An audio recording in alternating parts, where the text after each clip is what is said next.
Hello, good morning. Welcome to Srekha Ma'am ki Pathshala. It is lecture of class 11th, unit 13, hydrocarbons. This is the biggest chapter. What are hydrocarbons? Hydro, hydrogen, carbon, carbon. These are the compounds of carbon and hydrogen only. और कुछ नहीं होना चाहिए. LPG, liquefied petroleum gas, CNG, compressed natural gas, liquefied natural gas, etc. These are classified as hydrocarbons. Hydrocarbons can be saturated when the compound is having only C sigma bond. Means double या triple bond जब नहीं होता किसी compound में हम उन्हें saturated कहते हैं. अनसैचुरेटेड कंपाउंड्स इधर डबल बॉन्ड और ट्रिपल बॉन्ड जरूर होगा उनके कंपाउंड्स में. Aromatic cyclic compounds. वैसे aromatic word has come from aroma. Aroma होता है fragrance. Fragrance means spices. Spices में वी नोटिस कि उसमें बेंजीन की रिंग पाई जाती है. बेंजीन और इसके डेरिवेटिव्स को हम लोग एरोमेटिक कंपाउंड्स कह देते हैं. Write the general formula for alkanes, alkenes and alkynes. You know alkanes are saturated, alkenes and alkynes are unsaturated. Alkanes have general formula CnH2n+2 means जितने कार्बन होंगे हाइड्रोजन का नंबर डबल से 2 extra होगा. 1 carbon है, 1 का double होता है 2, 2 + 2 4. So this is alkene. C2H6, 2 का double 4 + 2 6. This is methane, this is ethane, etcetera. Alkenes they have general formula CnH2n means hydrogen का नंबर कार्बन से केवल डबल होगा. like C2H4 because they have one double bond. Out of double bond, one is a sigma, another is pi. You must know.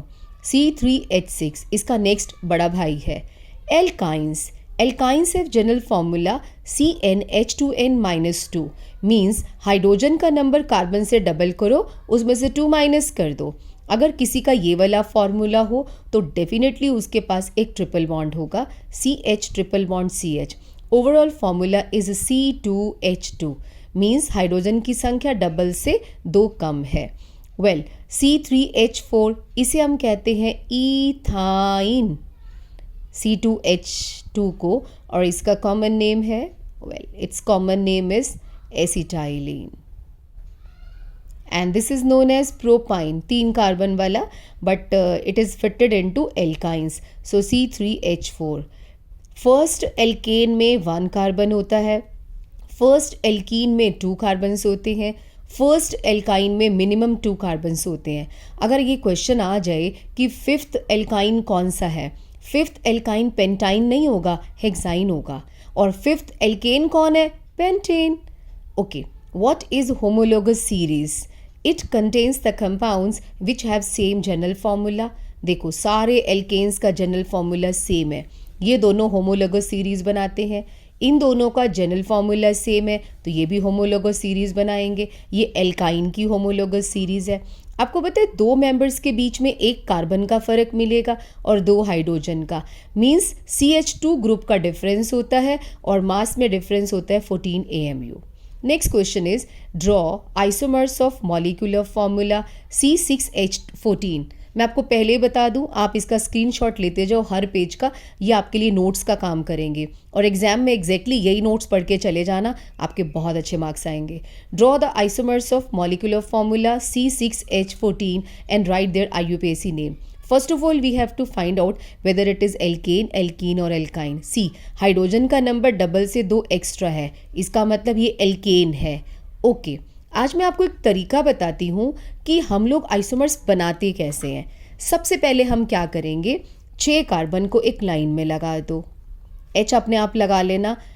H भी लगाने का तरीका बता देती हूँ कि कार्बन की हमें 4 वैलेंसी पूरी करनी होती है. इसने 1 बॉन्ड बना रखा है तो इसके 3 हाइड्रोजन लगाने हैं. इस कार्बन ने 2 बॉन्ड बना रखे हैं तो 2 हाइड्रोजन लगाने. हमको 4 पूरे करने हैं. इसके भी CH2, H2, H2 and CH3. मैं कहीं पर भी H नहीं लगाऊंगी, आप अपने आप लगा लेना. वेल पहले 6 कार्बन को एक लाइन में खड़ा कर दिया, एक आइसोमर बन गया. दूसरे आइसोमर के लिए काम करो, 5 कार्बन को एक लाइन में खड़ा कर दो. राइट, एक कार्बन को बोलो चल तुझे हम घुमा के लाते हैं, ठीक है, इसको गेड़ियाँ लगवाते हैं. ध्यान रखना, इसको जब घुमाने जाओगे ना तो फर्स्ट और लास्ट कार्बन पे कभी मत लगाना क्योंकि रिपीट हो जाएगा। अगर मन कर रहा है कि क्यों लगाएं तो लगा के देख लो, आपका रिपीट हो जाएगा। मैं नहीं लगाऊंगी। इस मिथाइल को एक यहाँ लगा सकते हैं हम लोग। लो मैंने लगा दिया। इसका नेम हो गया 2 मिथाइल पेंटेन। और इस कार्बन को बोला चल अब यहाँ पे गेड़ियाँ मारते हैं हम लोग। ये देखो, इसको हम यहाँ पे घुमाने ले आए। इसका नेम है 1 2 3 4 5 3 मिथाइल पेंटेन। अब हम इसको यहाँ नहीं लेके जाएंगे। क्यों नहीं लेके जाएंगे खुद ही देख लो। अगर मैं यहाँ ले जाऊँगी तो ये और ये सेम ही तो बन जाएगा। तो ये थोड़ा सा अपना दिमाग लगाना होता है इसमें। चलो, अब हमने पहले क्या किया, 6 कार्बन की चेन बना दी। एक को बोला चल तुझे घुमा के लाते हैं। अब हमने क्या करना है, 4 कार्बन की चेन बनाओ। 4 की बनाएंगे। अब 2 मिथाइल हमारे पास फालतू हो गए। हमने कहा चल तुझे घुमा के लाते हैं। हमने पहले दोनों मिथाइल को यहाँ लगा दिया।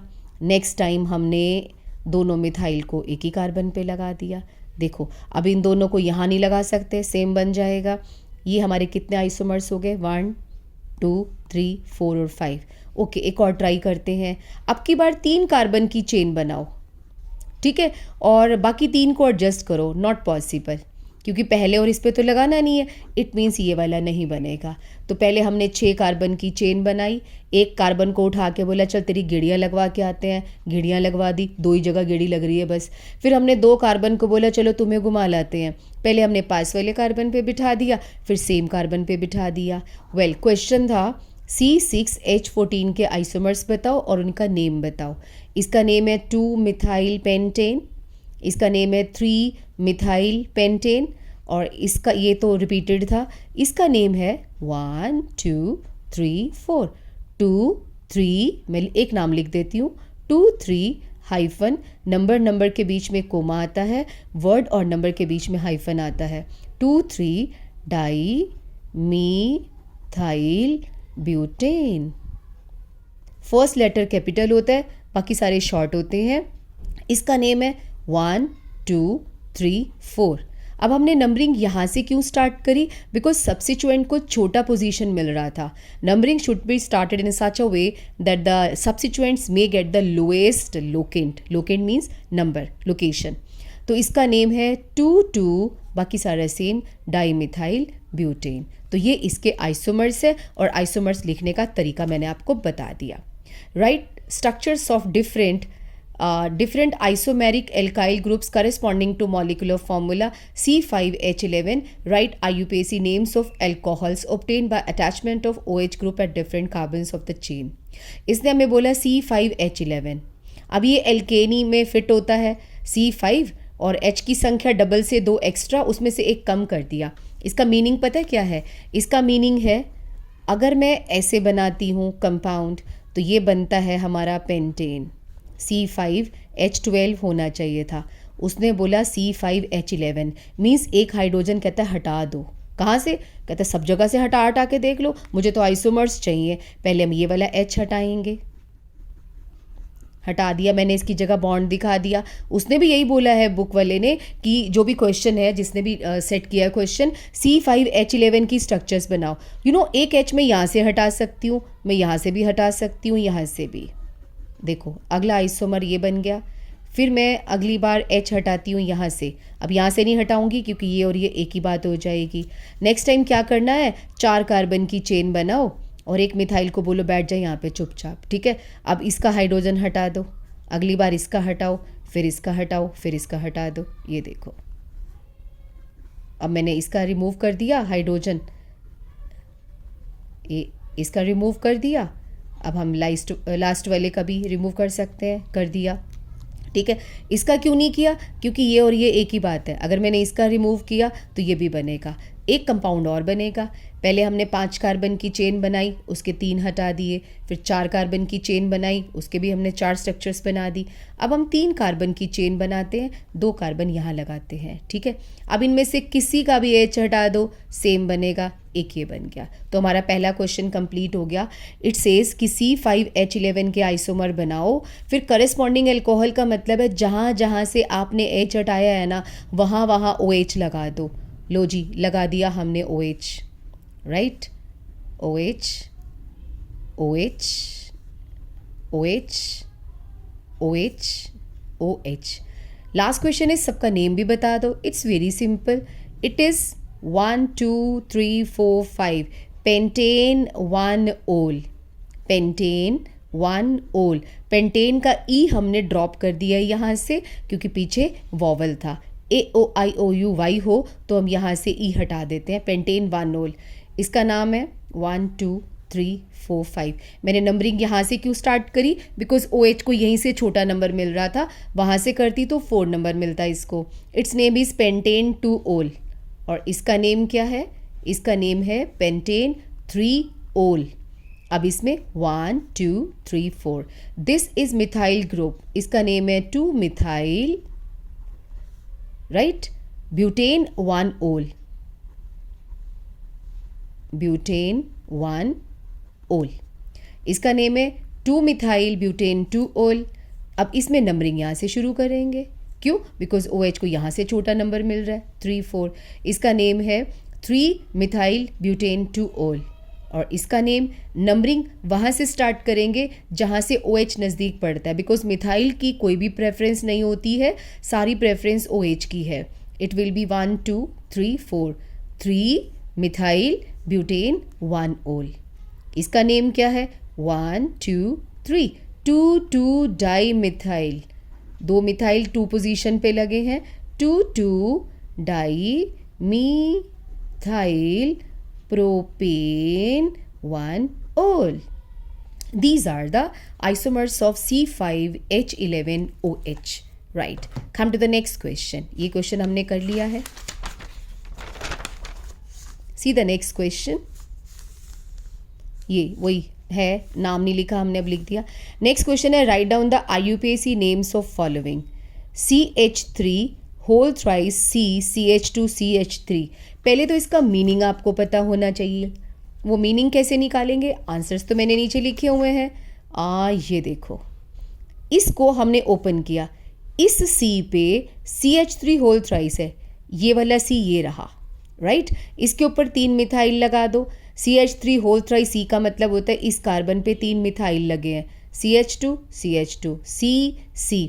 CH3 होल थ्राइस का मतलब है इसी कार्बन पे 3 मिथाइल लगा दो, लगा दिए। अब इसका नेम क्या है? 1 2 1 2 3 4 5। टोटल चेन है 5 कार्बन की, सेकंड पे और फोर्थ पे 4 मिथाइल है। इसको लिखेंगे 2 2। 2 बार 2 2 क्यों लिखा? क्योंकि मिथाइल 2 बार ही तो लगा हुआ है सेकंड कार्बन पे, तो हर एक का लोकेंट हमको लिखना होता है। 2 2 4 4 टेट्रा, 4 मिथाइल हो गए total. 2 2 4 4 tetra methyl pentane. Next CH3 whole twice C C2H5 whole twice. पहले तो स्ट्रक्चर को ओपन करेंगे, इस C पे ये रहा C, 2 मिथाइल लगा दो, लगा दिए। 2 C2H5, मैंने C2H5 को ओपन कर दिया। CH2 CH3 का मतलब C2H5 होता है, इसे इथाइल भी कहते हैं, यहाँ भी लगा दिया। अब देखो आपकी पेरेंट चेन 1 2 3 4 5। ऐसे क्यों? आपने ऐसे क्यों नहीं नंबरिंग की? Because we have to choose the longest possible chain. 1 2 3 4 5, इसका नेम हो जाएगा 3 3, यानी कि इसी कार्बन पे 2 मिथाइल लगे हैं, 3 3 डाई मिथाइल पेंटेन। ये इसका IUPAC नेम है। नेक्स्ट क्वेश्चन है, टेट्रा 4 बार टर्ट ब्यूटाइल मीथेन मीन्स इस कार्बन पर इसे बोलते हैं टेट्रा मिथाइल। ये टेट्राट ब्यूटाइल, ये टर्ट ब्यूटाइल है 1, tert butyl 2, tert butyl 3, tert butyl 4। ये चारों टर्ट ब्यूटाइल को एक कार्बन पे लगा दो, ऐसा उसने बोला है, हमने बना दिया। अब this is not the IUPAC name, we have to write down the IUPAC name. तो लॉन्गेस्ट पॉसिबल चेन है 1 2 3 4 5। मेन हमारा पेरेंट कौन है? पेंटेन। 2 पे भी 2 मिथाइल है, 4 पे भी 2 मिथाइल है, हम लिखेंगे 2 2 4 4 डाई मिथाइल। ओके, ये इसका नाम हो गया। 2 2 4 4 टेट्रा मिथाइल, 2 पे हैं और 2 4 पे हैं, टोटल 4 हो गए। तो 2 2 4 4 टेट्रा मिथाइल। अब आप सोचेंगे पहले नाम तो कुछ और लिखा हुआ है, देखो एक ये भी सब्स्टिट्यूएंट है, ये भी सब्स्टिट्यूएंट है। तीसरे कार्बन पर अगर हम देखें कॉन्टिन्यूएशन में 2 कार्बन लगे हैं, इसे हम मिथाइल कहेंगे। इथाइल के ऊपर 2 मिथाइल भी लगे पड़े हैं, तो हमने लिखा 3 3 पर 2 बार है, 3 di tert butyl. Tert butyl इसका कौन है? इट्स नॉट IUPAC नेम, हमें लिखना चाहिए था 3 वेल क्या है? डाई ब्रैकेट में इसको बोलते हैं 1 di methyl ethyl, 1 di methyl ethyl, ये इसका नेम है टर्ट ब्यूटाइल का। टर्ट ब्यूटाइल का नेम ये है। और दूसरी बात, जब किसी के नाम में डाई आ रहा हो ना, तो बाहर हम डाई नहीं लिखते, हम बिस लिखते हैं। यहाँ हम लिखेंगे बिस। बिस का मतलब भी 2 बार होता है, बिस 1 di methyl ethyl bracket close. अब हम लिखेंगे 2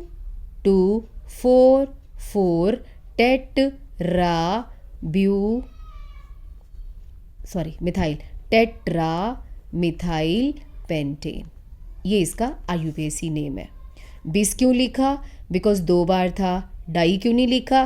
क्योंकि जिसके नाम के अंदर डाई शब्द आ जाता है ना, तो वो हम बाहर बिस लिखते हैं। दूसरी बात, इनका कैपिटल लेटर किसका होगा? बिस का होगा कि डाई का होगा? डाई का होगा। बिस तो 2 के लिए है, फर्स्ट लेटर हमारा डाई मिथाइल है। ओके, इसका नाम पहले क्यों लिखा? क्योंकि डाई डी पहले आता है, मिथाइल का M बाद में आता है। Alphabetical order we have to follow. Next है write structural formula for following compounds 3 4 4 5 tetra methyl heptane.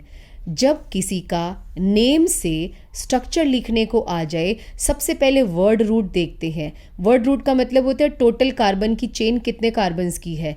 Heptane means 7 carbon. पहले आप सीध में 7 कार्बन लगा दो, 1 2 3 4 5 6 7। ओके, अब इसको अपनी मर्जी से नंबरिंग दे दो, तो हमने नंबरिंग दे दिया यहाँ से 1 2 3 4 5 6 7। तो उसने बोला 3 पे मिथाइल लगाओ, 4 यानी कि 4 पे 2 बार लगा है, 5 पे लगाओ, लगा दिया। जब सब कुछ हो जाए लास्ट में H लिख दिया करते हैं, और H कैसे लिखना है मैंने आपको बता ही दिया है। ओके, नेक्स्ट क्वेश्चन है 2,5 di methyl hexane. Let me tell you, hex is the word root, ane is the suffix. जो पीछे लिखते हैं वो सफिक्स होता है, ये प्रीफिक्स है। प्रीफिक्स जो पहले लिखते हैं, ये बच्चे हैं, ये फादर है। हेक्स जो है ना वो फादर है, हेक्सेन। क्यों? क्योंकि फादर का नाम पीछे लिखा जाता है, बच्चों का नाम पहले लिखा जाता है, तो ये सब्सिट्यूएंट्स बच्चे ही होते हैं और ये फादर होता है। 2,5 डाई मिथाइल हेक्सेन, 6 कार्बन लगा दिए। अब नंबरिंग दो, 1 2 3 4 5 6। एक मिथाइल 2 पे लगा दो, एक मिथाइल 5 पे लगा दो, बाद में H लिख दो, हो गया। Next 3 ethyl pentane. पहले तो 5 कार्बन की चेन बनाओ, बना दी। तीसरे कार्बन पर इथाइल लगा दो, C2H5 को हम लोग इथाइल कहते हैं। Next 3 ethyl 5 methyl heptane. Heptane stands for 7 carbons, पहले 7 कार्बन्स लगा दो। 3 पे आपने इथाइल लगा दिया। नंबरिंग हम जहाँ से मर्जी करो, मैंने यहाँ से करी हुई है 1 2 3। 3 पे इथाइल लगा दिया और 5 पे हमने मिथाइल लगा दिया, बाद में H की सेटिंग कर ली। कितना सिंपल है ना इसका nomenclature. Next comes write 2 methods of preparation of alkanes. Alkanes के 2 मेथड बताओ प्रेपरेशन के। पहला है फ्रॉम हाइड्रोजिनेशन, का मीनिंग होता है एडिशन ऑफ हाइड्रोजन। किसमें? एल्कीन और एल्काइन। अगर इसमें 2 हाइड्रोजन दे दें तो इस सिंगल बॉन्ड का हो जाएगा, एल्केन बन जाएगा। इसको भी 2 हाइड्रोजन दे दें, ये भी एल्केन बन जाएगा। तो लेकिन एरो के ऊपर हमने क्या लिखा? प्लाटिनम, पैलेडियम, निकल। इसकी ज़रूरत क्यों पड़ी? भाई एक बात सुनो, हाइड्रोजन का बॉन्ड तोड़ने में बहुत मेहनत लगती है। तुम्हें पता है कितना ज़्यादा टेम्परेचर चाहिए इसको तोड़ने के लिए? इतने हाई टेम्परेचर पे एक तो ये एल्कीन और एल्काइन को भी डैमेज हो सकता है, मींस ये रिएक्टेंट भी मतलब कुछ और कर सकते हैं। तो हम क्या करते हैं, प्लैटिनम, पैलेडियम, निकल इसलिए डालते हैं, ये तीनों में से कोई भी एक चीज़ डालो। ये हाइड्रोजन को अपने पास बुलाते हैं, आजा। हाइड्रोजन चला जाता है, जैसे ही चाहता है उसका बॉन्ड तोड़ देते हैं। मींस ये बड़ी आसानी से बॉन्ड तोड़ देते हैं, इसलिए हम निकल, पैलेडियम या प्लैटिनम को यूज़ करते हैं।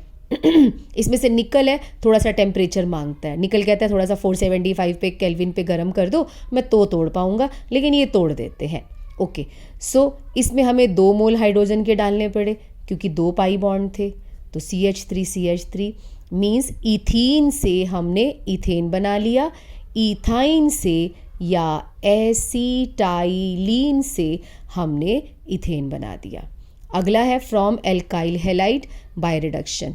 CH3 एल्काइल होता है, Cl हैलाइड हेलोजन को बोलते हैं, कुछ भी लगा हो, chlorine, bromine, iodine. CH3Cl plus hydrogen in the presence of zinc and acid. Zinc के ऊपर जब हम एसिड डालते हैं तो हाइड्रोजन गैस निकलती है, तो ये हाइड्रोजन क्या करेगी, इस Cl को हटा देगी और खुद एक H दे देगी। CH3 से CH4 हो गया और एक HCl के साथ बॉन्ड बना लेगा, HCl बन जाएगा। तीसरा मेथड है प्रेपरेशन का, वुड्स रिएक्शन। वुड्स रिएक्शन से भी हम एल्केन बनाते हैं। कैसे, ये बहुत इंपॉर्टेंट है, इसको तो आप रट लेना एज सच ही। When alkyl halide is treated with sodium in the presence of dry ether then higher alkane is produced. For example, ये एल्काइल हैलाइड है, मैंने अभी बोला CH3 को एल्काइल बोलते हैं क्योंकि मीथेन में से एक H हटा दो तो एल्काइल बन जाता है। मिथाइल क्लोराइड, इसको क्लोरोमीथेन कहते हैं। सोडियम डाला, ड्राई ईथर इनको डिसॉल्व करने के लिए यूज़ किया जाता है। सोडियम क्लोरीन को लेके भाग जाएगा, CH3 बोलेगा हाय राम मेरा क्या होगा, तो ये बोलता है अरे तेरे जैसे कितने घूम रहे हैं, आपस में ही बॉन्ड बना लो ना तुम। तो CH3 क्या करता है, दूसरे CH3 के साथ बॉन्ड बना लेता है और 2NaCl मतलब 2 मिथाइल क्लोराइड आपस में रिएक्शन करके इथेन बना देंगे। और ये तुमने देखा हायर एल्केन, हायर एल्केन का मीनिंग होता है तुमने तो जो कंपाउंड लिया था that was having 1 carbon but in the product you have got 2 carbons. लिया तो आपने मीथेन, क्लोरोमीथेन, बना आपका ईथेन। कहने का मतलब है हम यहाँ जो कुछ भी लेंगे उसकी डबलिंग हो जाएगी। लो एक रिएक्शन मैं आपको और बता देती हूँ। अगर मैंने CH3CH2Cl लिया होता और सोडियम के साथ रिएक्शन की होती तो क्या बनेगा, देखो सोडियम इसको लेके भाग जाएगा, बोलते यार तेरे जैसे कितने घूम रहे हैं, आपस में कंबाइन कर जाओ ना। तो ये क्या करता है, CH3CH2, एक और CH2CH3 भी बेचारा, उसका भी क्लोरीन लुट गया, तो ये दोनों आपस में बॉन्ड बना लेते हैं, तो ये बन जाता है butane plus 2NaCl. Did you notice here we have taken 2 carbons initially in the reactant and we got 4 carbons वाला product. So that's why we have written higher alkane बनता है। तुम जो कुछ भी यहाँ लोगे उसकी डबलिंग हो जाएगी। ओके, इन 2 टॉपिक को लेने से पहले यहाँ देखो, right the limitations of Wurtz reaction. Wurtz reaction से हम क्या नहीं बना सकते, मीथेन नहीं बना सकते। क्यों, क्योंकि तुम खुद ही देख लो डबलिंग हो रही है। एक वाला लेंगे तो 2 वाला बनेगा, 2 वाला लेंगे 4 वाला बनेगा। ओके, तो क्या 3 वाला भी नहीं बना सकते, ऑड नंबर ऑफ कार्बन वाला भी हम नहीं बना सकते प्योर फॉर्म में। कैसे, अब ध्यान देना जरा, अगर मैं क्लोरोमीथेन और क्लोरोईथेन दोनों की रिएक्शन करवाऊँ, वुड्स रिएक्शन मतलब सोडियम और ड्राई ईथर की प्रेजेंस में ये दोनों कंबाइन करेंगे आपस में, तो ये बन जाएगा C2H5CH3, मीन्स इसे हम प्रोपेन कहते हैं। अगर हम इसको और तरीके से देखें तो ये वाला कंपाउंड है, ये इसे हम कहते हैं प्रोपेन। अब तुम कहोगे बन तो रहा है, लिमिटेशन कहाँ से हुई, ओके बन तो रहा है, इस सोडियम ने इसका क्लोरीन भी लेके भाग गया, इसका भी क्लोरीन लेके भाग गया, ये तो अब ये दोनों आपस में टक्कर मारेंगे तो ये बनेगा। मान लो इसने खुद से टक्कर मार दी, अब सोचो खुद कैसे मार सकता है, कोई एक मॉलिक्यूल थोड़ी ना है, करोड़ों है, करोड़ों ये मॉलिक्यूल है, करोड़ों अरबों ये हैं। अब इसने खुद से टक्कर मारी तो बनेगा ब्यूटेन। अगर मिथाइल ने मिथाइल से टक्कर मारी, क्योंकि टक्कर मारने पे तो कोई बैन नहीं है ना इनके, तो प्रोडक्ट तो कोई भी बन सकता है। देखो बनाने चली थी मैं प्रोपेन, मुझे लगा मैं प्रोपेन बना लूँगी, ऑड नंबर ऑफ कार्बन वाला है, लेकिन 2 प्रोडक्ट दहेज में मिल गए हमको। तो we can't prepare odd number of carbon containing alkanes in the pure form. यहाँ पे आपको मैं एक एग्जाम्पल और बताऊँगी वुड्स रिएक्शन में। सपोज अगर मैं इसकी रिएक्शन करवाऊँ 2-क्लोरोप्रोपेन की सोडियम और ड्राई ईथर की प्रेजेंस में, इतना तो हमको पता है Cl सोडियम के साथ भाग जाएगा, तो क्या हेक्सेन बनेगा, 3 कार्बन वाला था, नो। हमेशा याद रखना जहाँ से क्लोरीन भागेगा फेविकोल का बॉन्ड वहीं से लगेगा। ये फेविकोल का जोड़ क्यों बोला, क्योंकि वहीं से हमको जोड़ना है 2 मॉलिक्यूल को, ठीक है। तो हमेशा याद रखना वुड्स रिएक्शन में बॉन्डिंग उसी कार्बन की दूसरे वाले मॉलिक्यूल के साथ होगी जहाँ से उसका क्लोरीन भागा है, और प्लस ऑफ कोर्स 2NaCl तो बनेगा ही बनेगा। तो ये वुड्स रिएक्शन की स्टोरी है। पहले हमने इसकी मतलब रिएक्शन करी क्या होती है, फिर हमने इसकी लिमिटेशन करी, एक लिमिटेशन को हमने समझने की कोशिश करी। और तो और 11th क्वेश्चन में यही था कि क्लोरोमीथेन और क्लोरोइथेन की रिएक्शन करो तो क्या बनेगा। नेक्स्ट पेज पे आंसर लिखा है, बट मैंने यहाँ बता दिया कि 2 प्रोडक्ट हमको दहेज में मिलेंगे। सोचा हमने कुछ और था, बट 2 फालतू मिल गए। अगली रिएक्शन है कोल बेस इलेक्ट्रोलिटिक रिएक्शन। जब सोडियम सॉल्ट लेते हैं कार्बोक्सिलिक एसिड का, उसकी इलेक्ट्रोलिसिस कर दो, 2 रॉड्स डाल दो, एनोड और कैथोड, देन हायर एल्केन बन जाएगा। CH3CH2COONA सोडियम प्रोपेनोएट कहते हैं। क्यों? इसे कहते हैं सोडियम 3 कार्बन को प्रोपेन, O8 क्यों बोला? O को O8 कहते हैं। कार्बोक्सिलिक एसिड में से H निकाल दो ना तो O8 बन जाता है, सोडियम प्रोपेनोएट। इसकी इलेक्ट्रोलिसिस कर दो। जब आप इसकी इलेक्ट्रोलिसिस करते हो, ये CO2 भैया कहते हैं भाई हमको तो जाने दो, जाओ भाई। ये 2 बच गए, ये 2 बच गए, अपनी डबलिंग कर लेंगे क्योंकि ऐसे करोड़ों घूम रहे हैं। ये देखो CH3 CH2 CH2 CH3, इस तरह के 2 मॉलिक्यूल ने अपनी डबलिंग कर रही। अरे डबलिंग तो यहाँ भी हो रही थी। एक डिफरेंस है, इसमें तुमने लिए स्टार्टिंग में 3 कार्बन, एक उड़ गया तो बाकी की डबलिंग होएगी। यहाँ तुम अगर 2 लोगे तो 4 बनेंगे, 4 के 8 बनेंगे, 8 के 16 बनेंगे। लेकिन यहाँ पे जितने भी लोगे, एक पहले माइनस करोगे, बाकी की डबलिंग हो जाएगी। CO2 गया, इस Na भैया ने NaOH बना दिया वाटर के साथ कंबाइन करके। Okay, next is D carboxylation. D का मतलब होता है बाहर निकाल दो, किसको? कार्बोक्सी, CO2 को। So it is the removal of carbon dioxide from carboxylic acid by using soda lime. काओ, CaO, काओ, NaOH, सोडियम हाइड्रोक्साइड। इन दोनों का ना हमारी केमिस्ट्री में इन्होंने ठेका लिया हुआ है, कॉन्ट्रैक्ट है इनका। भाई हम जहाँ भी जाएंगे ना CO2 को भगा देंगे। रेशो क्या है? 1:3। अब ये NaOH भैया क्या करेंगे? CO2 को लेके भाग जाएंगे। ये देखो Na2CO3। क्या ये डबलिंग करेगा? ना ना ना, ये बोलेगा हमको एक H दे दो बस, तो CH3CH3 बन जाएगा। इन दोनों में हमने कार्बोक्सिलिक एसिड यूज़ किया, तो डिफरेंस क्या है? इलेक्ट्रोलिसिस में एक कार्बन को निकाल के बचे हुए डबल हो जाएंगे।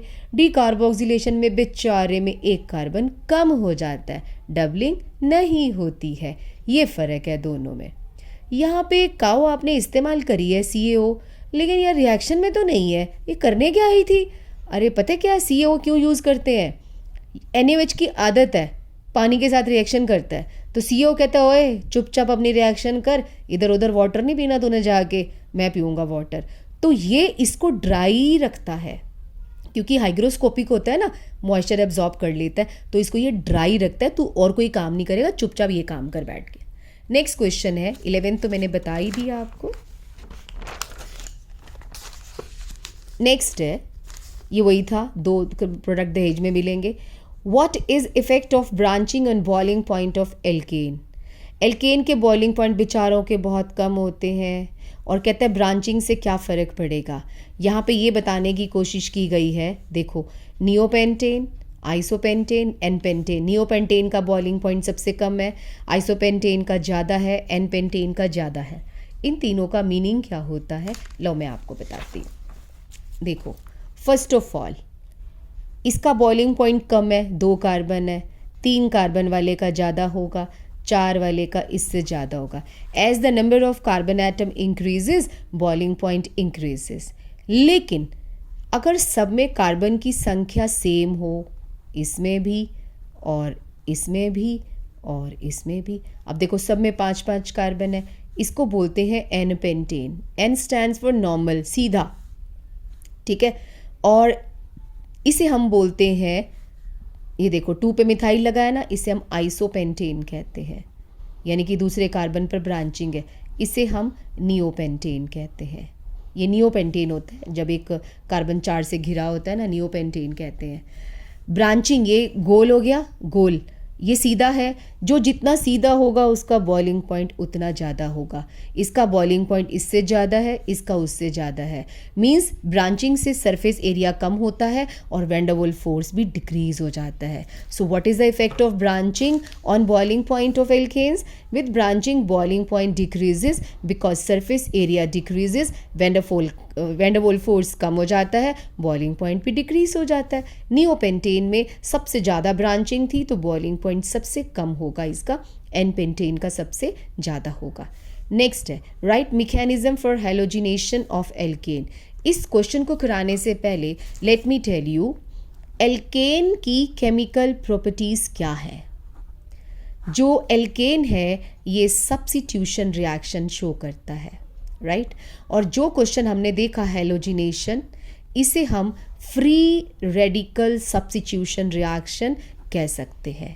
कैसे, खुद ही देख लो। सब्स्टिट्यूशन का मीनिंग क्या होता है, अगर मैं मीथेन में क्लोरीन ऐड करूँगी, पहली बात तो मीथेन कहेगा भैया माफ़ करो हमने रिएक्शन नहीं करनी, 4 बॉन्ड सिग्मा बने पड़े हैं, हमें कुछ नहीं करना।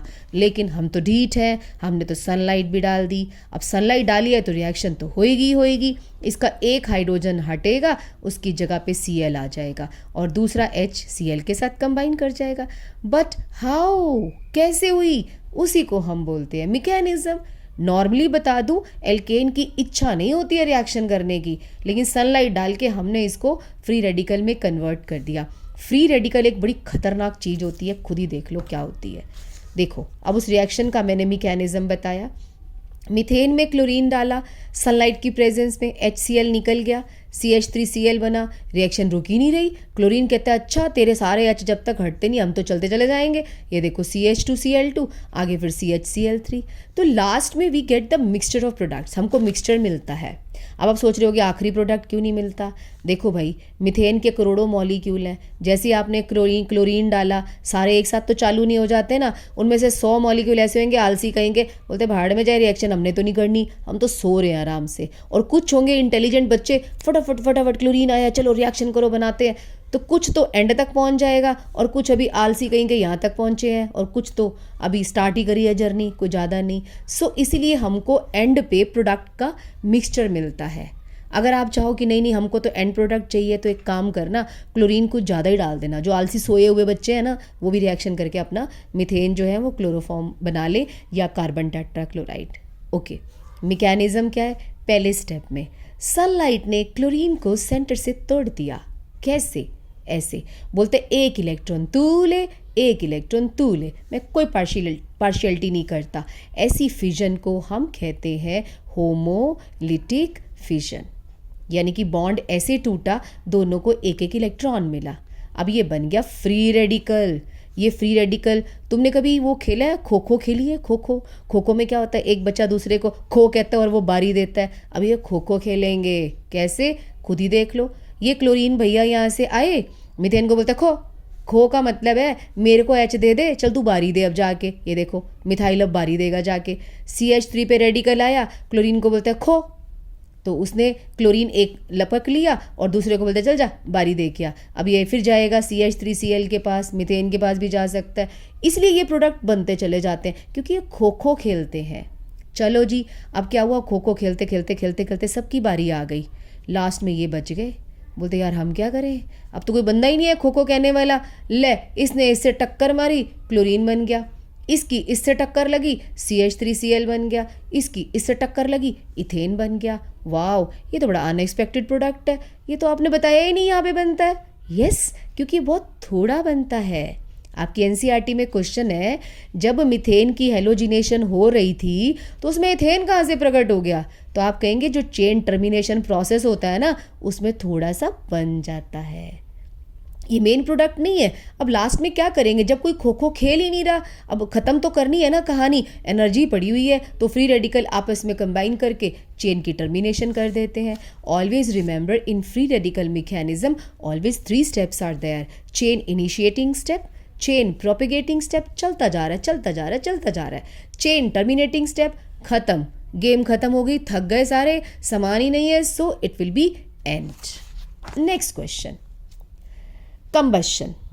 What is combustion of alkane is in the presence of air to make carbon dioxide, water and lots of heat is evolved. सीधा सा फंडा बताऊं, एल्केन को उठाओ, हवा में आग लगा दो, that's it what we call the combustion.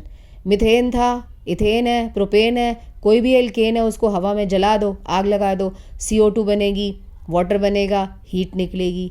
और कमाल की बात है, इनके कंबशन से बहुत सारी हीट निकलती है।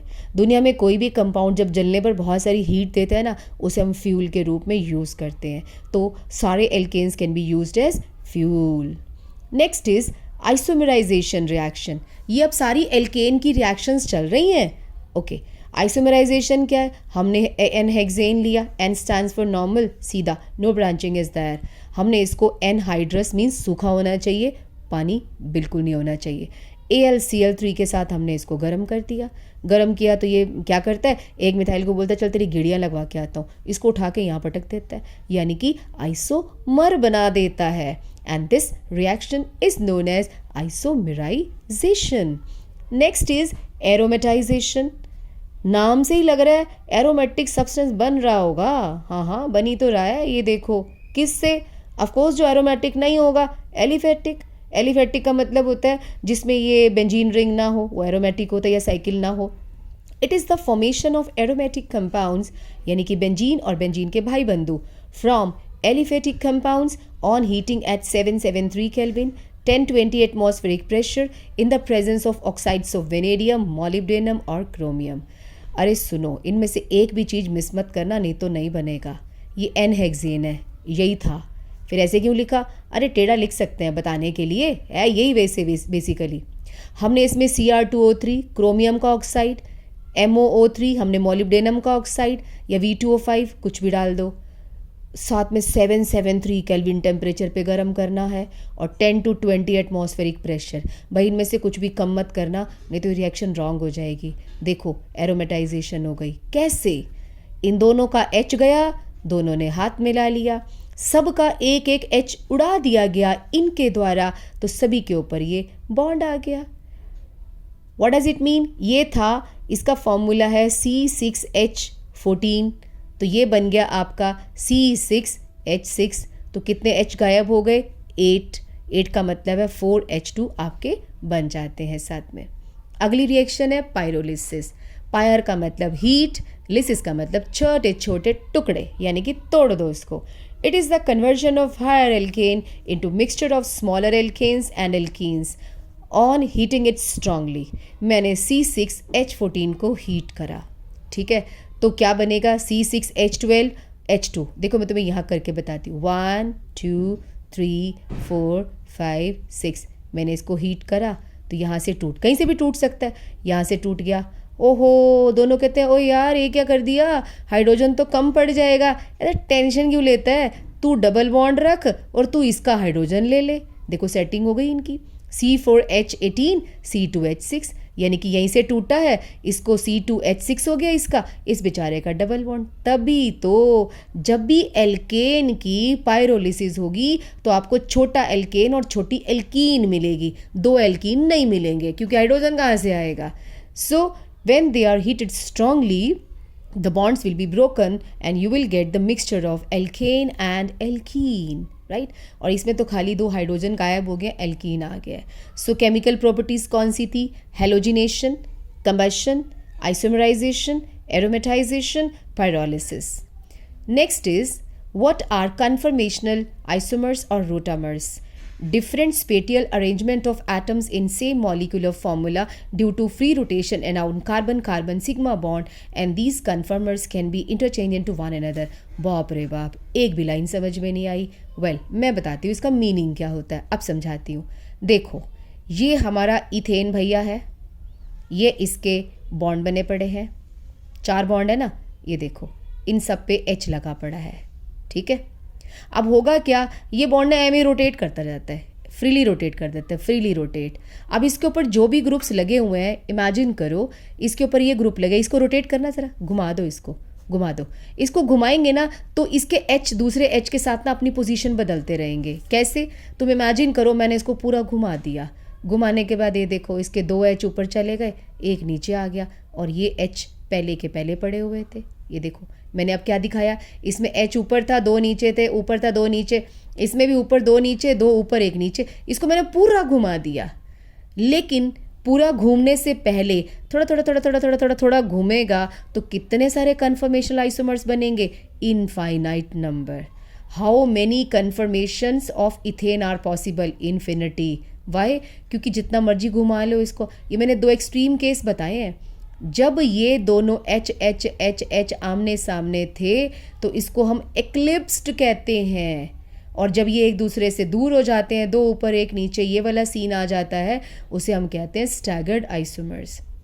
डिफरेंट स्पेटियल अरेंजमेंट, इन दोनों का डिफरेंट स्पेटियल अरेंजमेंट है। कैसे? इसमें अरेंजमेंट ऐसे है, एच के सामने एच, दो एच के सामने एच। यहाँ पे उल्टा है, एच, दो एच के मिडल में एच, इन दो एच के मिडल में एच दिख रहा है अगर हम आमने सामने देखें तो। इसे कहते हैं स्पेटियल अरेंजमेंट अलग अलग है, मॉलिक्यूलर फॉर्मूला सेम है। ये स्पेटियल अरेंजमेंट अलग कैसे हुआ? फ्री रोटेशन की वजह से। ये सिग्मा बॉन्ड घूमता रहता है, इसको काम क्या है सारा दिन? तो सिग्मा बॉन्ड घूमेगा, कन्फर्मर्स बनते चले जाएंगे। कितने बनेंगे? अरे इन्फिनिटी बनेंगे इन दोनों के बीच में। फिर कहता है अच्छा एक्सट्रीम केसेस बताना। एक्सट्रीम का मतलब एक ये और एक ये, इसको बोलते हैं एक्लिप्स्ड, इसे बोलते हैं स्टैगर्ड। यहाँ कैसे दिखाया? आगे वाले कार्बन को डॉट से दिखाओ, पीछे वाले कार्बन को गोले से दिखाओ। पीछे वाले कार्बन के एच देखो ऐसे पड़े हैं, राइट? नीचे वाले का ये। जब ऐसा अरेंजमेंट हो तो स्टैगर्ड बोलते हैं, जब ऐसा अरेंजमेंट हो तो एक्लिप्स्ड कहते हैं। खुद ही बता दो दोनों में से ज़्यादा स्टेबल कौन सा होगा?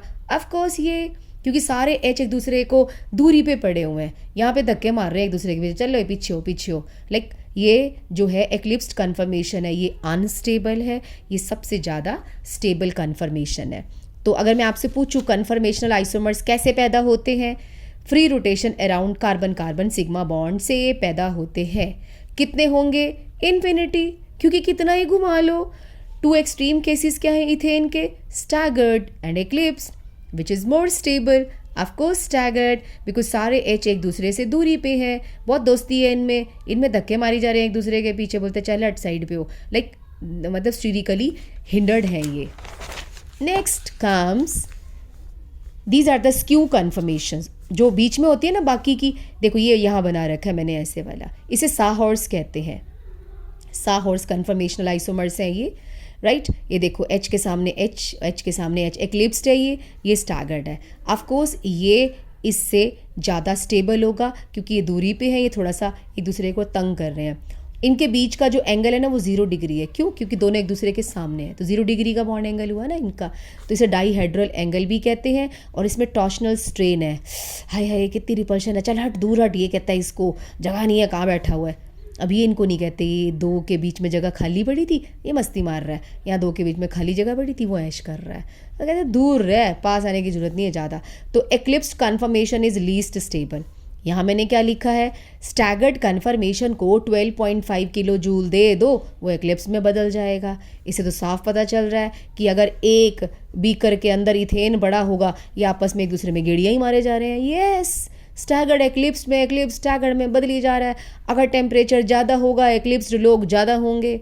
टेम्परेचर को कम करोगे, स्टैगर्ड की जो कंसंट्रेशन है वो बढ़ जाएगी।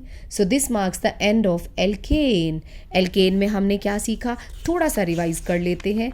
मेन सबसे ज़्यादा इंपॉर्टेंट इसमें वुड्स रिएक्शन था, डैम इम्पॉर्टेंट। ये देखो वुड्स रिएक्शन सबसे इंपॉर्टेंट है।